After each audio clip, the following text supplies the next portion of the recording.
Od osnovnih i skromnih sastojaka za nekih sat i pol vremena dobiti ćete čak 9 velikih burgera. Tijesto je mekano, izuzetno ukusno i možete ga koristiti za što god poželite, slano ili slatko ili prazno pecivo, ostati će danima mekano. 800 grama mljevenog mesa s kojim raspolažete. Ja sam koristio svinjsku lopaticu, ali kažem može bilo koje. 15 grama soli, 4 češnja češnjaka, malo kajenskog ili barem crnog papra za pikantnost, 2 velike žlice ulja. Spremite u hladnjak do upotrebe nešto malo kasnije. U jednu posudu dodajte 100 grama glatkog pšeničnog brašna i 15 grama šećera. A u drugu posudu sa strane dodajte 550 grama istog brašna i 10 grama soli.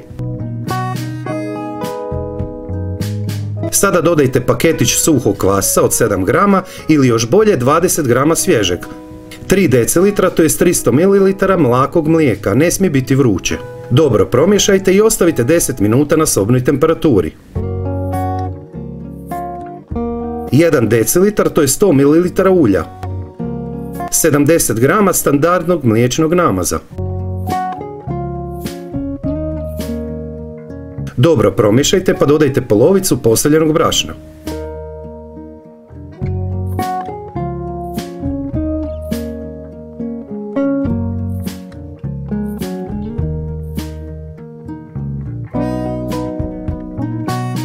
Opet polovicu preostalog brašna.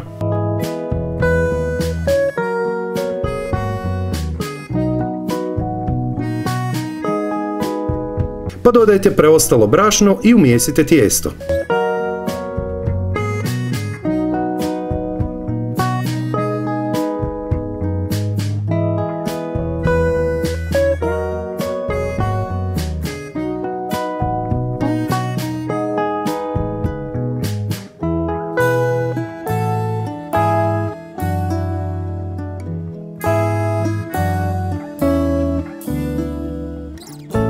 Ostavite ga pokrivenog narednih sat vremena. A u međuvremenu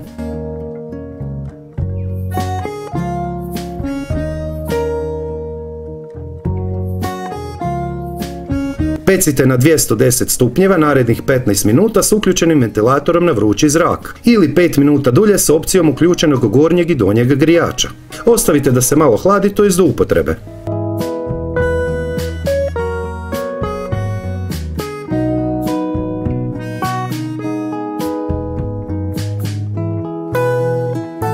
Tijesto podijelite na 9 loptica.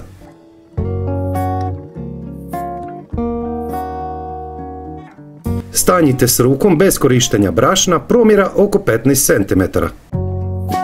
Žlica kajmaka ili barem mliječnog ili sirnog namaza. Spojite krajeve kako pokazujem, oblikujte i obavezno preokrenite na spajanu stranu.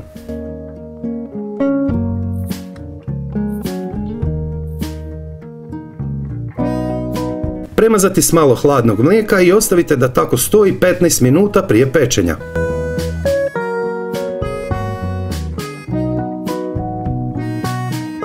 Pecite 15 minuta na 200 stupnjeva, to jest do zlatno žute boje.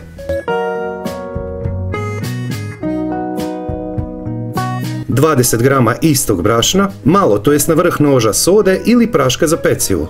5 grama soli i nemojte smanjivati količinu soli jer će slani preljev ispasti proziran. 4 velike žlice hladne vode.